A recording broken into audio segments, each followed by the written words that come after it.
right here was where the pinhole was, and this is where it started leaking. Now you can see the oxidization outside ring right here is kind of gray colored. That was formed at the very end of this leak, probably a week before we cut it out. This is some water spraying and causing this. But what caused the pinhole leak was the chloramine. That's the mixture of ammonia and chlorine. And what was sealing this leak over a period of time was this white part right here. You can see the calcium. The calcium would come because there's a pressure change and form a little bit of calcium right here and seal that pinhole. And then the pinhole would appear again and seal itself. Appear again and then seal itself. This is what's caused the hole in this pipe, is the chloramine. Opening up this pipe, you can see right here was where, on the back side, was where the pinhole is. And this water flow was coming through here, dripping right through here, stacking up calcium and chloramine right in here because of the pressure change right here. This is pretty bad right here. Now, is the rest of the pipes in the house look like this? Probably not. Only certain little areas that it appears at, and then if we were to cut the pipe 2 feet in front of this, it would be just like normal copper. So it varies. Now, if that's the case, if it was the copper, wouldn't all the copper in the house look like this? Yes, all the copper would look like that if it was the copper, but it's not. It's the chloramine. And then the chloramine causes the whole pinhole to start, and then it's the calcium builds up, it clogs the hole, and the chlorine eats the hole away, and it's a combination of back and forth between chlorine and calcium. That's correct. You can really see it on this check valve.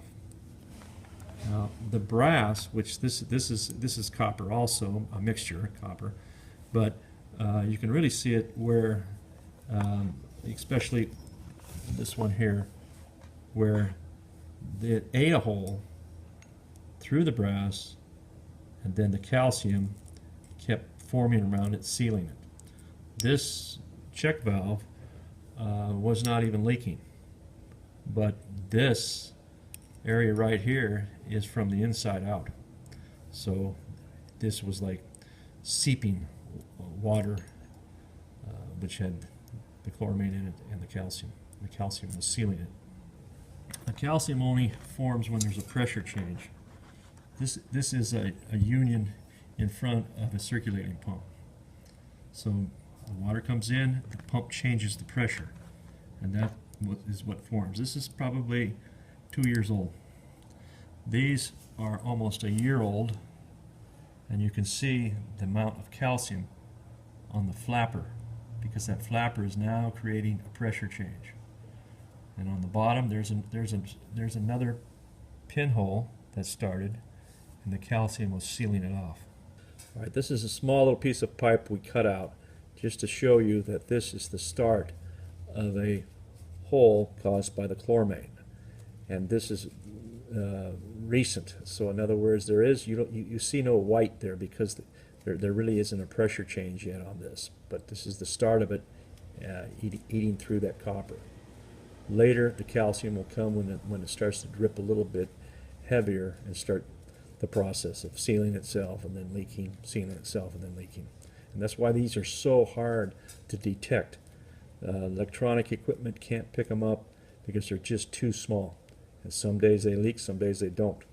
And the days that they're not leaking, they're sealed up with calcium. So you almost have to wait till they get serious before you can start to find them. And they usually appear with the wet drywall or the wet floor, that type of thing. Okay, now you can see through this pipe right here that there's no calcium buildup inside that. Only the chloramine, a little tiny hole that's starting to form.